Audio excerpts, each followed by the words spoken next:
In fact, Mr. President, meron akong maikling manifestasyon before we go into the clarificatory questions. Bago nga magsimula akong tumanggap ng ganyang clarificatory questions mula sa mga kasamahan ko sa Senado, let me put on record that since while we have introduced into this committee a substitute bill that incorporates amendments proposed by the agencies and key stakeholders after the committee report, a supervening event happened. Tacloban happened. At kahapon po, another horrific tragedy, this time in Ateneo de Zamboanga. Dalawa ang patay. Menor de edad. Yung isang namatay ay siyang namaril inside the classroom. Pagkatapos pa lamang ng Tacloban, my staff gathered anti-OSAIC stakeholders to ask an important question.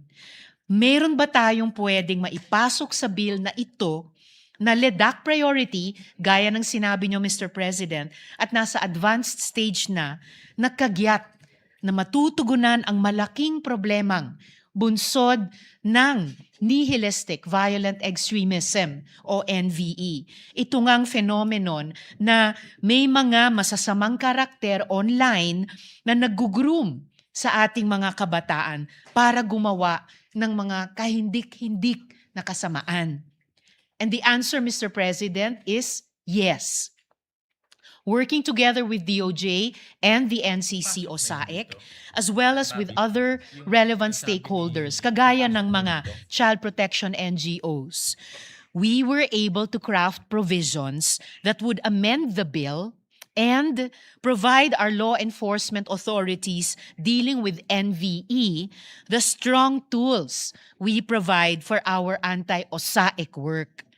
These new amendments would allow the issuance of investigative subpoenas for subscriber and traffic data information, provide greater tools for wider intelligence gathering and undercover online operations, require the preservation of digital evidence, including the retention of this evidence to identify additional victims and suspects, allow the sharing of information across Philippine law enforcement and investigative agencies through a common information sharing architecture, and allow the direct cooperation with foreign law enforcement authorities when the case has a foreign nexus.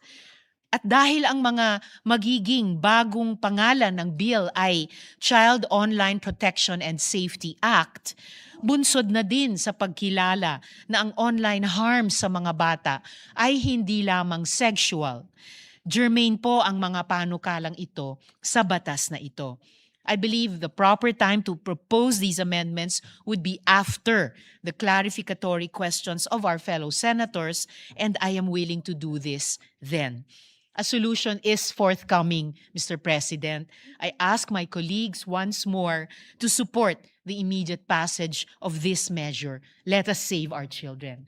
With that preliminary manifestation, Mr. President, I'm now ready to receive the clarificatory questions of our colleagues, Mr. President.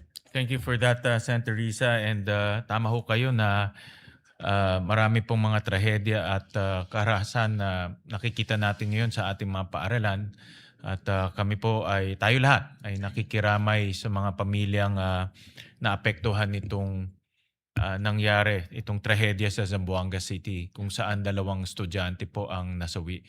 At isa rin po sa tinitignan ay yung impluwensya po ng internet, impluwensya ng social media, impluwensya nitong bagong tinatawag na nihilistic violence or NHE, na nakita rin ho natin to sa insidente sa Tacloban. So ako ay sangayon po ako na gamitin natin itong pagkakataon na mahinto, maiwaksi, tuldukan na po itong impluwensya nitong nihilistic violence para hindi na humaulit sa ating mga kabataan at ating mga paaralan. So, Maraming salamat, Mr. President. yes, we Mr. recognize the gentleman from Bulacan. Thank you very much, Mr. President. This is just a very short manifestation